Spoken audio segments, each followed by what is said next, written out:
Tonight on Cronkite News, the FBI has released new surveillance footage from outside Nancy Guthrie's home.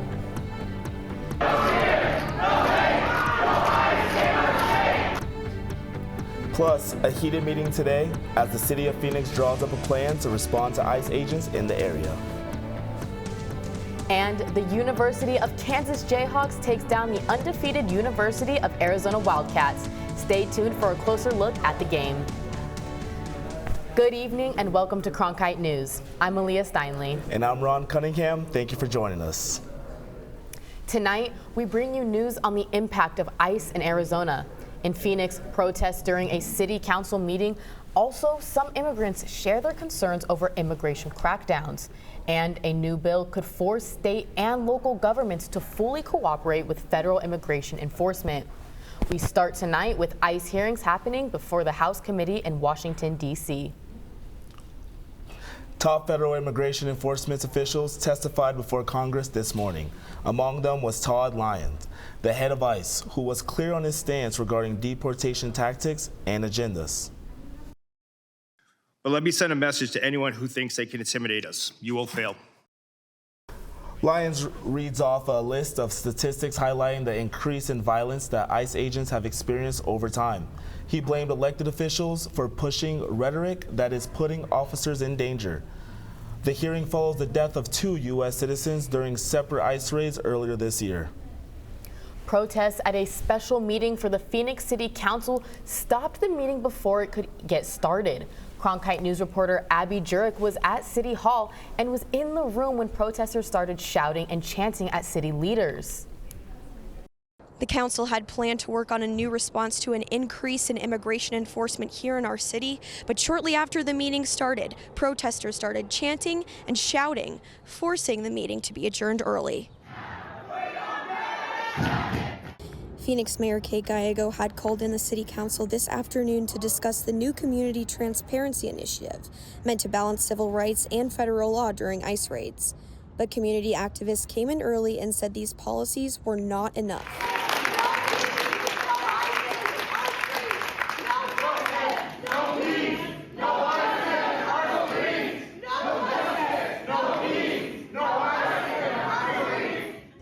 Among the policies they plan to consider included tracking ICE's activity in Phoenix, how much money it costs for city services, and new training for city employees. But the City Council ended the meeting before considering these policies and asked the crowd to leave the building. In Phoenix, Abby Jurek, Cronkite News. After everyone left the building, some members of the City Council walked outside to answer reporter questions. They said they ultimately did vote to approve the initiative. Meanwhile, in Mesa, as recent immigration enforcement faces continued criticism and protests in Mesa's large Asian district, leaders and advocates are sharing their own concerns and advice. Cronkite News reporter Ray Tadalco shows us how the community is sticking together and sharing answers. Mesa, Arizona, home to the annual Asian Festival, celebrating culture, community, and commerce from the growing Asian community. I did the event last year as well, and there's a difference here. It's very palpable. People are united. They're talking about unity. People are showing their support. According to the U.S. Census Bureau, the Asian population in Maricopa County grew 41% since 2016. Very impressive to have a lot of government officials here, diplomats to be represented, and more importantly, for me to be here to represent our Filipino community. The community includes people from many countries, proud of their contributions to Mesa's economy. We have so many people here coming to the Asian district that we have created. But some are sharing fears for their immigration status and processes. As far as immigration goes, we try to help at the beginning of the process. People come in and have a lot of questions. I don't really know what's going on. Alexander Avila works as a paralegal on immigration law. He says he hears from migrants who are here legally, but worry their status could change, prompting diplomats to open their doors to the community. I know what's going on in the world. You feel unsafe. Advocates say support often starts with access to information. Speak up, reach out. A lot of times people aren't aware of the resources that they have at their availability. Please reach out. I'm here to help you. If I can't help you in our office, I will be able to connect you. In Mesa, Ray Tadako, Cronkite News. Free services such as legal representation, deportation defense, and consultations are available through the Phoenix Legal Help Center and International Human Rights Legal Help Center for those who need support in the Maricopa County. Arizona Senate Bill 1055 was introduced on the first day of this year's legislative session. The proposed bill would strengthen bonds between local police and federal immigration authorities. If passed, SB 1055 would require local law enforcement to immediately notify federal law enforcement of any arrests of undocumented individuals. Last month, the bill passed the Military Affairs and Border Security Committee before moving forward and passing both the Senate majority and minority earlier this month. The bill's next step is moving forward to the AZ House of Representatives. The other big story today, the FBI released new video footage from Nancy Guthrie's front door Ring camera. Nancy is the mother of Today's Show host, Savannah Guthrie. In the video, a masked individual appears to be tampering with the camera and carrying a backpack. Earlier today, Guthrie posted a video on Instagram saying that they believe her mother is still alive and is urging anyone with information to come forward. The Maricopa County Department of Public Health is warning travelers of a potential measles exposure for those traveling through Phoenix Sky Harbor Airport. The department has been notified that a non-county resident measles patient traveled through Terminal 4 on January 29th. Health officials are advising anyone who traveled through the terminal on that day from 4 to 8:30 p.m. to watch for any measles-related symptoms until February 19th. County residents can see updates on any active public exposure sites on the department website. A bill is making its way through the Arizona legislature that, if passed, would allow landowners to kill endangered Mexican gray wolves. At the same time, there is a push at the federal level to delist the Mexican gray wolf from the Endangered Species Act. Joining us now from the DC Bureau is Cronkite News reporter Natalie Ogami. Natalie, tell us about these wolves. How endangered are they? Yeah, so the wolves are still considered endangered by population estimates standards. They were formally listed on the endangered species list in 1976, and they were formally reintroduced into the wild in 1998 with a population of just 11 wolves. Since then, they've grown substantially to include a population of 286 wolves in New Mexico and Arizona, but that is still well below the minimum set by the Endangered Species Act to be considered as recovered. How unusual would it be for Congress to step in and delist the species? It is almost unprecedented for Congress to step in and delist a species, especially if the species has not met its recovery goals as outlined under the Endangered Species Act. Typically, the Department of the Interior does the delisting with the consensus by scientists and other experts relating to certain factors like population growth, genetic diversity, and whether or not there's a sufficient amount of breeding populations to sustain a wild population. So who is behind the push to delist the wolves? Congressman Paul Gosar has been the one to really move this legislation through Congress. He has cited multiple reasons, including critiques from Arizona ranchers that their cattle has been lost to the wolves, and that other livestock as well and big game animals are also being hunted and killed by the wolves. Although ranchers can get compensated for wolf-related losses, ranchers have argued that these claims have been hard to prove, and they're rarely compensated for their losses that they experience. What are conservationists saying about all of this? Conservationists have argued that this has been an extreme example of government overreach, and they have also explained that while the data shows depredations or wolf attacks on cattle have gone down, the claims by ranchers have been unfounded by any additional data. Thank you. Natalie from the DC Bureau.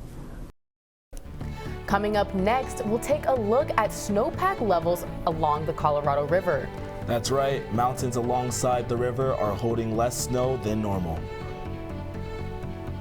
Less snow means less water, which could cause issues for many Americans. Coming up on Cronkite News. Plus, it was a cloudy day today, so is there rain in our future? We'll have an update on weather for the coming week. Next on Cronkite News.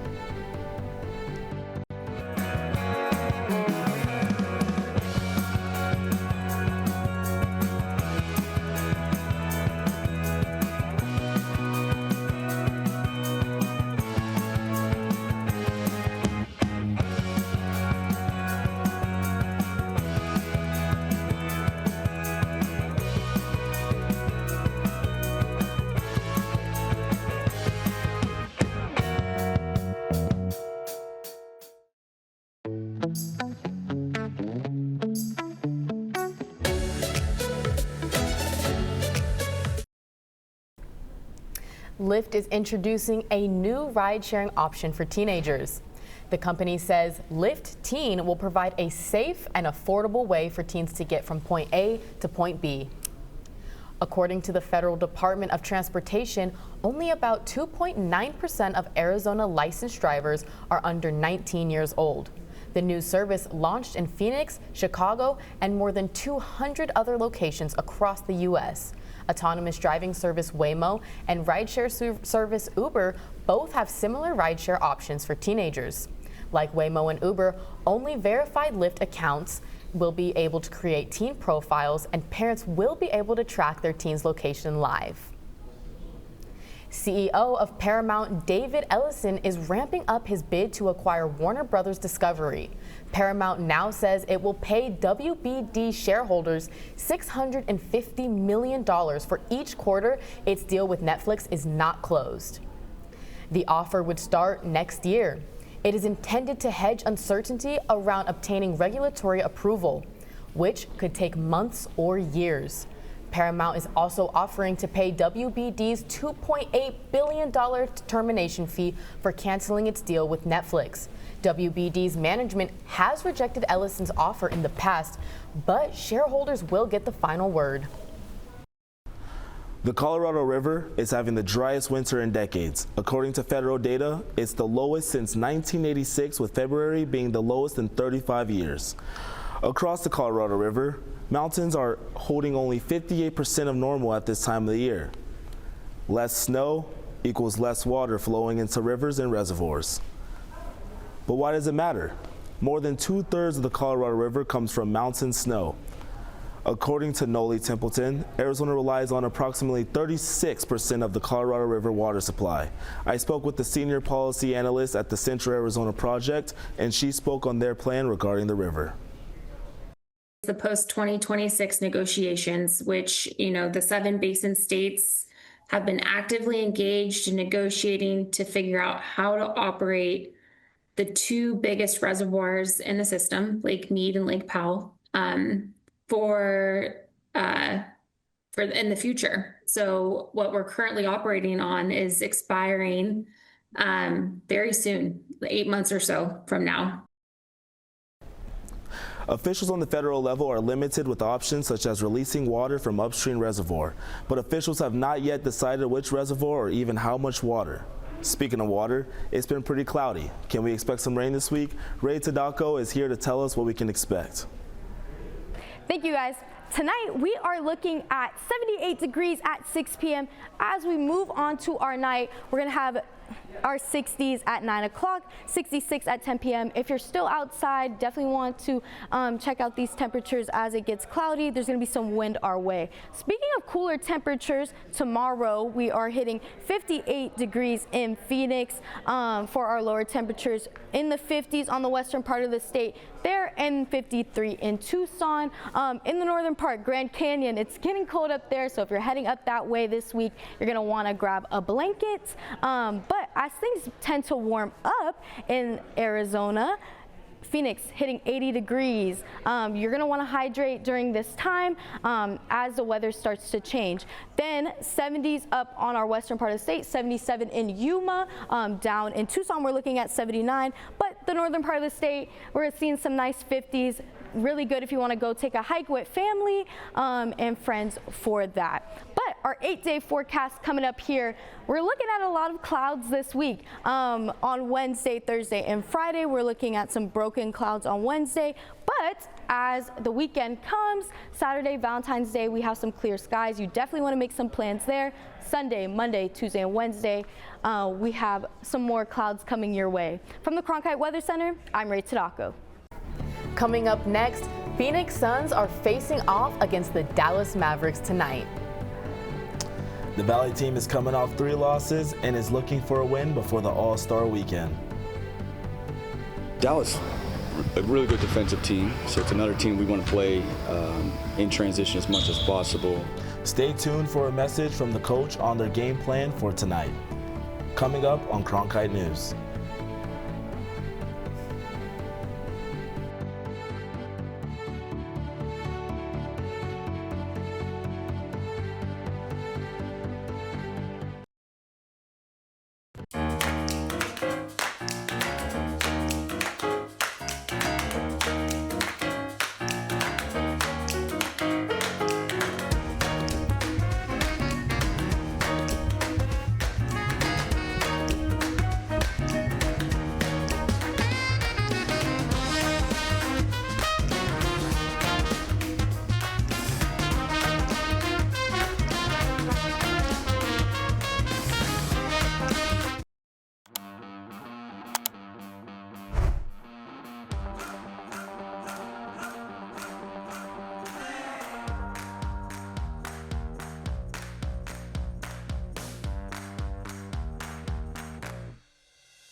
Welcome to the Cronkite Sports Report. I'm Aiden O'Neill, and here's the latest in sports tonight.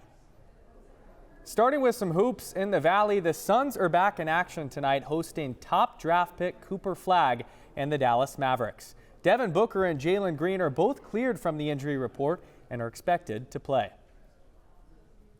The Suns are trying to get back on track as the team hasn't protected home court, dropping their last 3 home games. Now, they have a chance for redemption on this back-to-back slate of the Dallas Mavericks and the best team in the Western Conference, the Oklahoma City Thunder. Despite the recent slide, head coach Jordan Ott knows the importance of these 2 games. Dallas, a really good defensive team, so it's another team we want to play in transition as much as possible. You know, OKC's one of those teams that no matter who they have out there, they play a certain way, especially defensively, that'll challenge our offense. The Suns will face off against Cooper Flagg, who has taken the NBA world by storm with 30-plus points in 4 of his last 5 games. Both games this week are at the Mortgage Matchup Center. Tip-off is set for 7 p.m.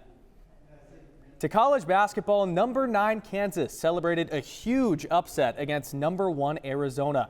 The undefeated Wildcats were on a 23-game win streak, which came to an end on Monday night. The Jayhawks missed freshman guard Darren Peterson, who is out with flu-like symptoms. Flory Badunga and senior guard Melvin Council Jr. scored 23 points apiece, with the latter bringing in the game-winning points. After the game, head coach Tommy Lloyd said he wasn't mad about the loss. Arizona's team did have something to celebrate this past weekend, though. The 25th anniversary of their men's basketball team that went to the NCAA championship game. Cronkite News reporter Caden Rockins has more on the 2001 Wildcats March Madness run and how it compares to the Wildcats of today. It was a walk down memory lane in Tucson as Arizona celebrated the team that played for a national championship 25 years ago. Members of the 2001 squad were honored at halftime. That team featured NBA-level talent and was led by Hall of Fame coach Lute Olson. This was only U of A's second appearance in the national championship game, as the current Wildcats reflect on their reunion. I think having those former players around kind of helps cement that vision and give our guys a visual of like, yeah, this is pretty cool that I'm part of something bigger myself, and it's something that's going to be a part of me for my rest of my life. So you know what? I'm going to be willing to give everything I got and more while I'm a player here, because I know it's something, these are memories I'm going to have for the rest of my life. It just makes us feel like we're bigger than something bigger than ourselves. They honored it when they played, and so we're grateful to put this jersey on. 25 years later, this Arizona team is off to their best start in school history, creating high expectations for what could be their first appearance in a national championship game since '01. We love playing with each other. We see each other every day. We're practicing every day, so you build that chemistry. There's no sense of anyone's going to get their own or anyone goes selfish. There are similarities between the team of today and from 25 years ago. But will it be this year's version of the Wildcats who are cutting down the nets at the end of the season? In Tucson, Caden Rockins, Cronkite News. Arizona is clearly on a mission to repeat the successes of the past, and a visit from the team of 2001 could be major motivation for this highly anticipated Wildcats team. The Wildcats have only appeared in the national championship game twice, with their win in 1997 and being a runner-up in 2001. Heading to the ice, where the Sun Devils look for a spark as the regular season comes to a close. The Sun Devils got swept by St. Cloud State last weekend, leaving them at 13-16 overall. Their struggle began when star players Jack Beck and Cullen Potter got injured, forcing young players to step up to the plate. Freshman Sam Alfano did just that and hit a 6-game point streak on Friday. The Sun Devils are near the home stretch with 6 regular season games to go, and they'll face off against number 4 Western Michigan this weekend as they try to clinch a playoff spot. We have to play like we have everything to gain and nothing to lose, because we don't have anything to lose. We have nothing to lose. A trophy's not on the line for us right now, and we're fighting for playoff positioning. We have everything to gain, and not a lot of people that are in our corner right now that believe in what we can do. Now on to international ice. The Olympics have stood the test of time as an iconic sporting event. But this year's medals, well, they struggled to last a week. Athletes competing in the 2026 Winter Olympics are saying their medals broke in just a few moments. American skier Breezy Johnson and figure skater Alyssa Liu both said their medals fell off of the ribbon. A word of advice for Johnson to other athletes: take jumping up and down out of your celebration, or at least put your medal to the side first. Finish lines represent the end of a race, but at Diplo's Run Club Tour, they kick off the start of a concert. Cronkite News reporter Alex DaCosta got a taste of the beats at the recent 5K race in Phoenix. Rave Festival meets health and wellness. 3-time Grammy Award-winning DJ and Phoenix Rising FC co-owner Diplo hosted a 5K running event in 8 cities across the U.S. Even if you go out and rave, you look at your steps, you're doing like an ultra marathon sometimes. So people are already in this culture. I'm just happy to put a party together so people are going to have a good time afterwards. The lively, diverse community put Phoenix on the map for the last stop of the tour. More than 9,000 runners were in attendance to get some cardio and a little pep in their step. People will come out and party no matter what time of day. Can't beat it. The rest of the world right now is kind of in a freeze, and we're in Phoenix running in shorts and out here at 9 a.m. The highlight of the event? Diplo's sensational post-race rave. Even volunteers were able to get in on the action. We live downtown. They actually sounded with flyer view. The streets are being closed, and I saw the link about volunteering. We're like, this is the perfect opportunity for us. Music, health wellness, and downtown. Runners chase miles, ravers chase moments. At Diplo's Run Club Tour, the two combine and make memories that last beyond the finish line. In Phoenix, Alex DaCosta, Cronkite News. This was the last stop on the Diplo Run Club Tour for 2025, but with the great success, the tour plans to continue later this year. That's it for tonight's Cronkite Sports Report. I'm Aiden O'Neill. Thank you for joining us, and now back to Aaliyah and Ron at the desk. Coming up next, the 2,000-mile-long journey organized by Buddhist monks. Stay tuned to learn where the monks will end up their trek of over 100 days. After the break, get the full update on this incredible journey, plus the message behind it.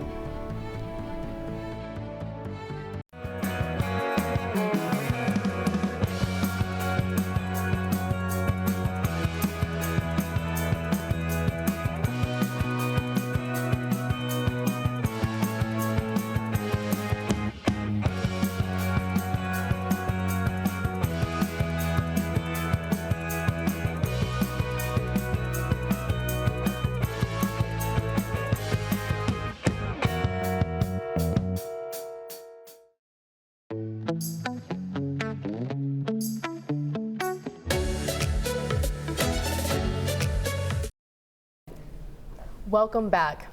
Now, the story about a group of Buddhist monks who are engaging in a 2,000-mile-long walk for peace. The group started in Fort Worth, Texas, and just arrived in Washington, D.C. today. Some of the monks have roots in Vietnam and embarked on the journey as a simple way to promote peace and unity. It hasn't been easy. They faced a harsh winter and personal injuries, but still the trek persisted. To keep up with this story and the end of the walk, be sure to check out Cronkite News Digital. That's it for tonight's edition of Cronkite News. I'm Aaliyah Steinley. And I'm Ron Cunningham. Thank you for joining us. And to see top Arizona stories anytime, log on to cronkitenews.azpbs.org.